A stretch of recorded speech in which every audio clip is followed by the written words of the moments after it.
우리나라, 우리 사회의 여러 대립구도 이렇게 계속해서 근래 수십 년 나라가 시끌시끌 아마 민주화 이후부터 그렇죠. 이제 계속해서 대립구도가 있어 온 것에 대해서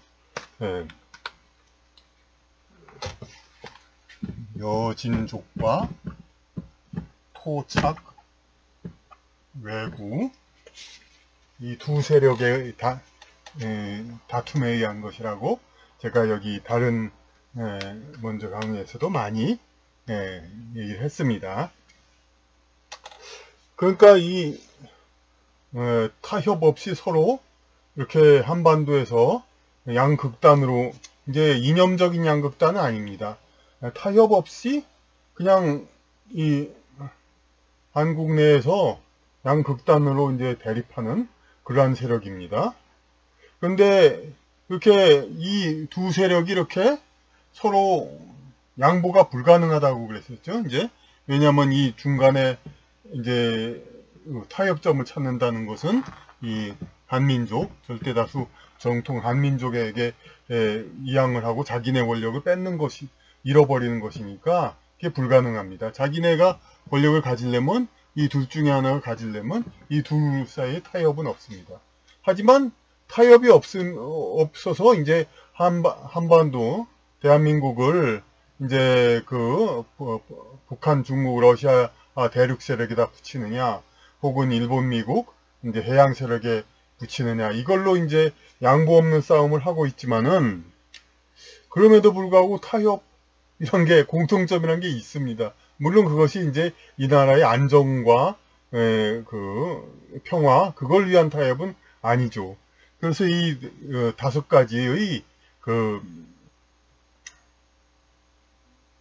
여진족과 토착외구가 이 대한민국 땅에서 동시에 합의하는 사항들이 있습니다.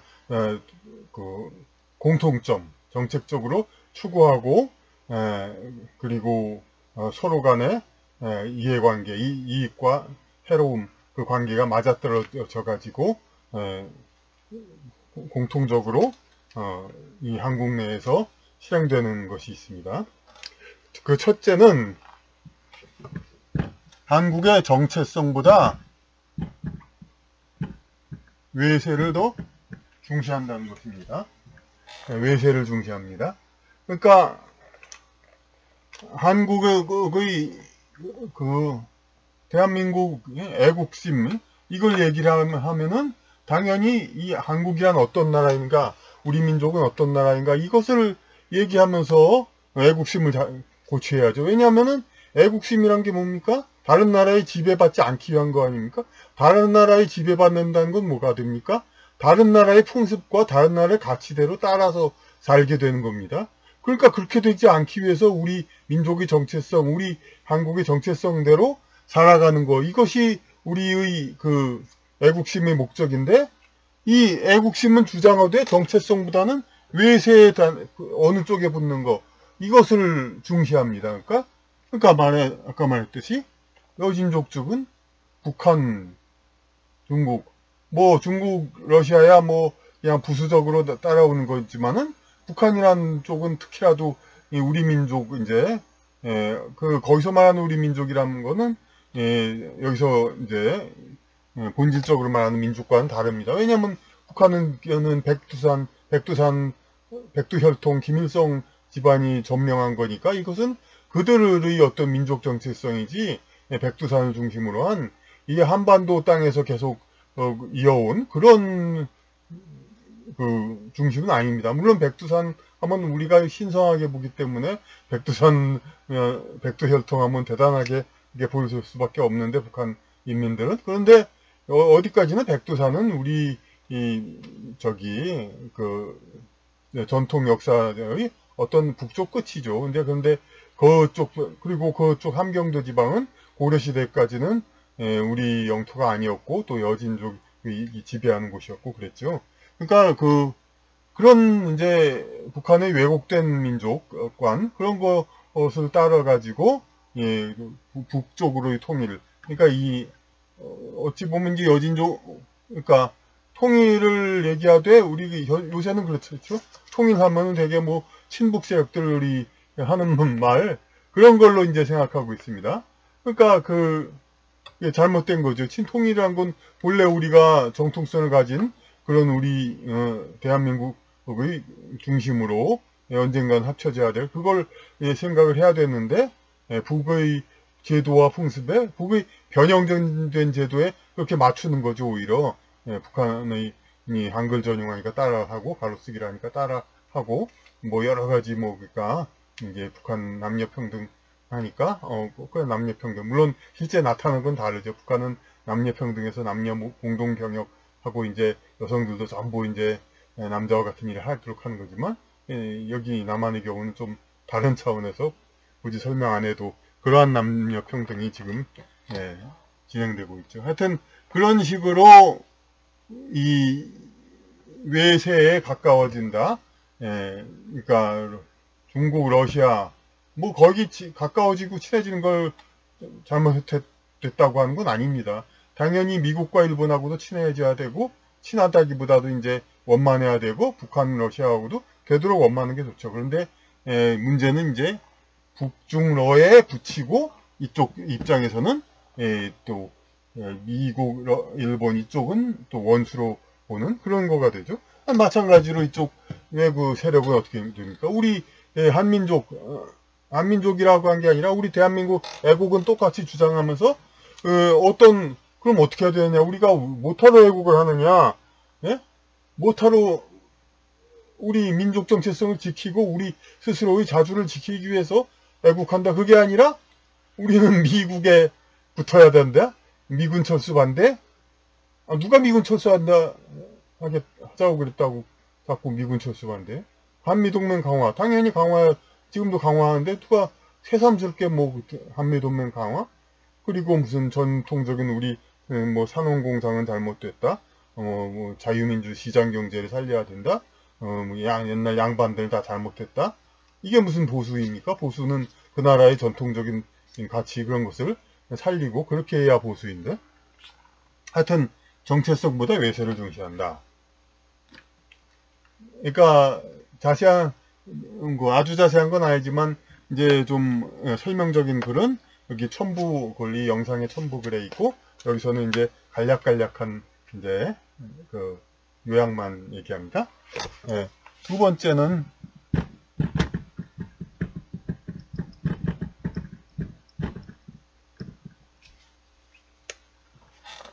한자를 2000년 동안 써온 한자를 우리 글로 인정 않고 이상하게 세뇌가 돼 있죠. 아니 세종대왕 이순신 장군 심지어 근대 이제 안중근 의사 김구 선생 대한민국 초기까지도 다 한자 위주로 우리가 문화명을 해왔는데 이것을 안 쓰고 한글 쓰자. 한글 쓰자 말은 또 그럴듯한데 한글은 우리의 나라만 쓰는 거니까. 그런데 지금은 영어를 더 쓰죠. 영어 쓰는 거에 대해서 전혀 꿀먹은 덩어리. 영어 우리 당연히 한미동맹이니까 영어를 쓰자. 물론 그러니까 이쪽 그 토착외고에 해당한 세력 이쪽이 이제 영어로 이제 우리 문화를 바꾸려고 하는 거 이거는 당연히 이제 그렇게 무조건 해양 세력으로 가자 그런 식이니까 그건 이해가 됩니다. 그런데 이 여진족 이쪽은 그러면 영어 반미니까 미국에 반대하니까 영어로 우리나라가 도배되는 걸 싫어하고 그럴 것 같은데 안 그렇습니다. 이쪽도 마찬가지로 우리 최근까지도 반미 시위 같은 거 많이 있었죠. 하지만 이쪽 단체들이 우리 거리가 온통 영어로 도배되고 잡지가 온통 영어로 되고 이런 거에 대해서는 아무 한마디도 안 했습니다. 그러니까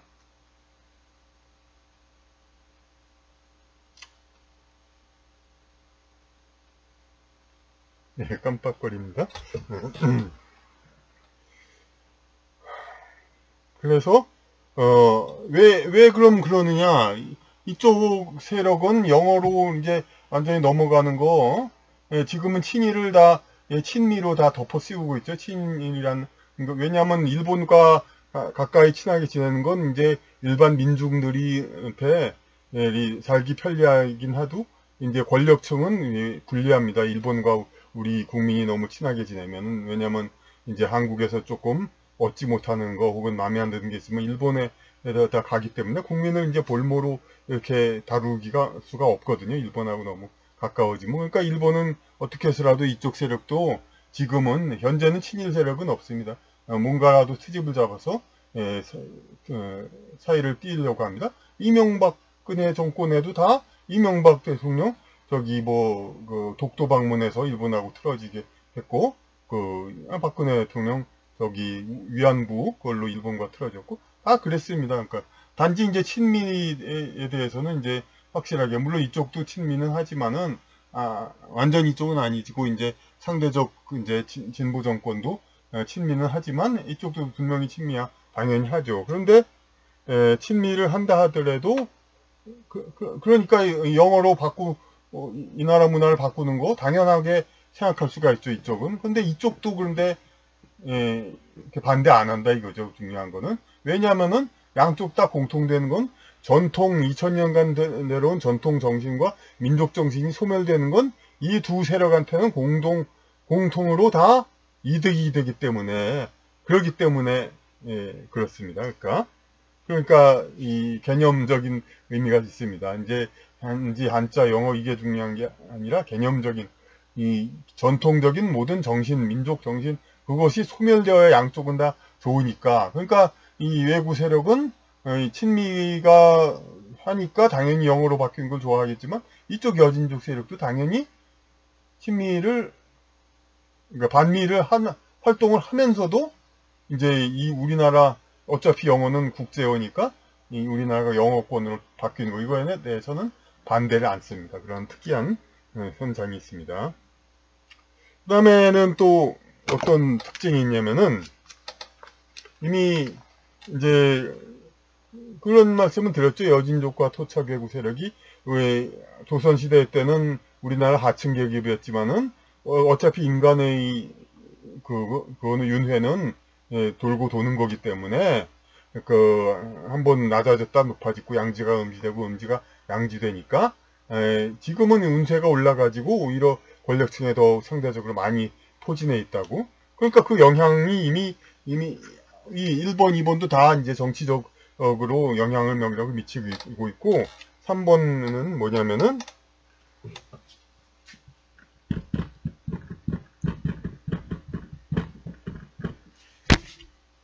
세종대왕을 우상화합니다. 우리 국채는 대한민국이지만 우리 국가는 어떻게 됐습니까? 지금 조선처럼 마치 미국의 워싱턴시처럼 세종시가 생기고, 세종대왕 광화문 가장 센터에 이미 이순신 장군상이 있는데도 불구하고 어울리지 않게 세종상을 또 만들었고, 이렇게 우상화가 돼 있죠. 왜 이렇게 그럼 우상화가 되냐? 그럼 조선시대 때 그럼 세종이 가장 훌륭한 왕이었는가? 당연히 훌륭하죠. 왜냐면 건국 초기에 국왕님은 다 훌륭하고, 사실상 세종대왕은 이 개국군주죠. 태종은 이제 싸우기에만 바빴으니까. 그런데 세종의 특히 시대에, 우리 교과서 역사 시대에 다 아는 거죠. 이제 이렇게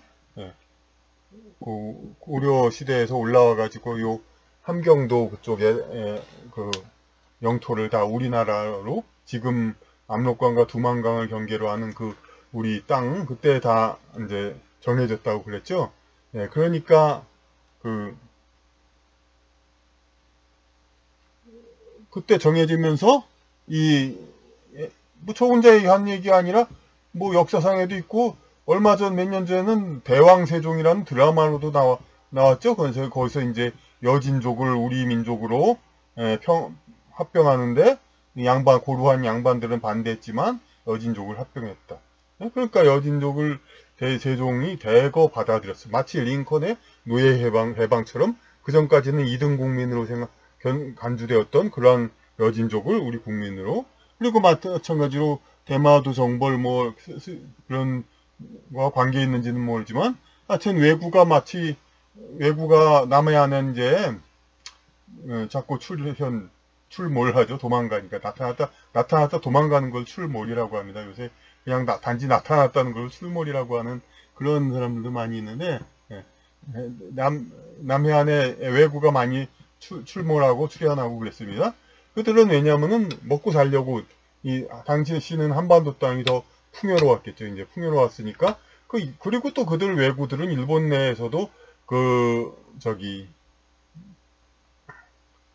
중상류층은 아니죠. 그러니까 좀 무식하고 오늘날 얘기하면 조폭 같은 좀 이제 그런 이제 불황자들이고 그런 자들이니까 뭐 무식한 자들이죠. 그런 자들이 한국 와가지고 이제 한국이 살기 좋으니까 이제 노략질하지 말고 그럼 들어와서 살라 이렇게 해주니까 좋아가지고 이렇게 해서 대거 이쪽으로도 많이 받아줬다고 그럽니다. 그러한 얘기도 있고 상당히 믿을만한 소식통이죠. 그리고 사실 이제 우리는 이거 세종대왕 때 우리가 융성했다, 풍요로웠다 그런 건 다들 인정하니까 당시에 이제 북과 남의 북쪽 산악지역과 남쪽 해안의 여진족과 왜구가 한국에 들어오고 싶어 했고 그리고 그 세종이 자비로운 마음으로 그들을 포용해 가지고 그렇게 해서 이제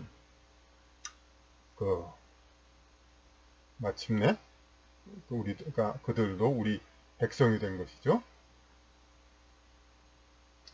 그러니까 미국에서 흑인들이 링컨 대통령을 존경하듯이 그러니까 그 전까지 노예였다가 미국의 동등한 시민으로 올린 그러니까 세종대왕은 그 전까지는 이제 고려 시대까지는 변방의 오랑캐 왜구 그렇게 식으로만 취급되다가 이제 어엿한 백성으로 받아주니까 그러니까 이제 당연히 감사하고 그러니까 어느 현군 이제 여느 현명한 군주 정도의 그런 정도의 관점이 아니라 아주 그냥 이제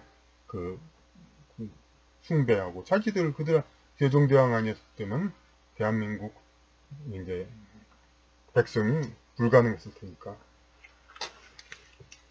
그리고 이제 마지막 네 번째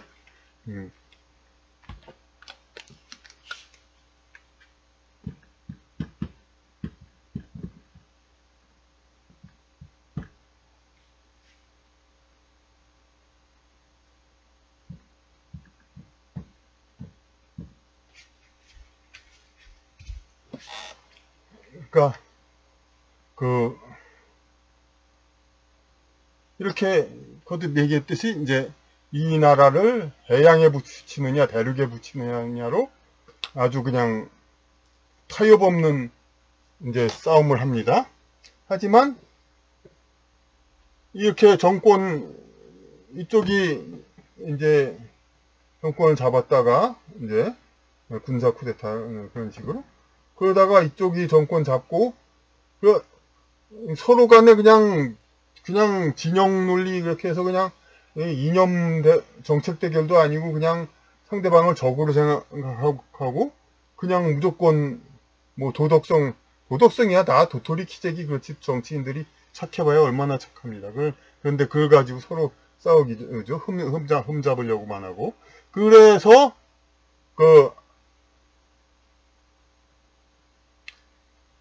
흠잡고 그러다 그렇게 싸워서 그리고 이런 이제 극한 이제 운동하는 자들 얘기를 보면 아주 적으로 생각하고 완전히 승리해서 패퇴시키고 이 나라를 완전히 그냥 자기들 세상으로 바꾸려고 이렇게 서로들 다짐을 하고 있습니다. 그런데 정작 이길 수가 없습니다. 왜냐면은 두 집단 다 이게 소수민족입니다. 이제 결국은 중국에서 원나라 때 몽고가 소수민족이 점령했고 이제 청나라 때 이제 여진 소수민족이 점령했지만 그것이 일시적인 물론 시기나가는 길었지만 일시적인 이제 그건 된다 하더라도 영원한 이제 지속적인 어떤 점령은 될 수가 없었죠. 왜냐하면 소수민족이었으니까. 마찬가지로 이들 소수민족이고 전체 이제 한국인 중에서는 사실 비중이 작기 때문에 옛날에 그 조선시대에 그렇게 그 요즘 생각하면 외국인 노동자 같은 그런 위치로 그냥 하층 계급, 백정을 일을 한다거나 하층 계급에 종사했죠. 그러다가 지금 운세가 올라와서 권력의 상당 부분을 차지하고 있지만은 그렇더라도 이제 어떤 물리적인 그 양적인 파워가 크지 않기 때문에 일시적인 운세의 이제 그 고조 운세가 올라가지고 집권을 할 수는 있지만은 몇 년 못 가서 넘어가죠. 그래서 결국은 이제 어느 한쪽이 이긴다는 건 불가능하다 이죠. 상대 이쪽이 이쪽을 이긴다든가 이쪽이 이쪽을 이긴다든가 토착외구가 여진족을 이기거나 여진족이 토착외구를 이긴다는 거 어느 한쪽이 이긴다면 오히려 차라리 진짜 원나라 청나라처럼 그렇게 해가지고 뭐 어쨌든 간에 평화만 이루어지면은 사실 뭐 간민족이니 뭐 그런 그런 얘기 하면 필요가 뭐가 있겠습니까? 그냥 평화만 이루어진다. 근데 평화도 안 됩니다. 영원히 이렇게 서로 싸우고 약간 희속 게임 해가지고 싸우고 계속 이길 수가 없으니까 그겁니다. 그러니까 이런 계속적인 이제 이 나라의 혼란을 이제 종식시키려면은 결국은 이 투쟁한 중심이 투쟁의 양극이 아닌 중심 세력, 우리 전통 한민족이 어떤 정체성을 가지고 존재감이 커지고 그렇게 해서 여기서 이 나라의 중심을 잡아야 그래야 이 나라가 좀 제대로 이제 안정화를 얻을 수 있다 이런 말씀을 드립니다.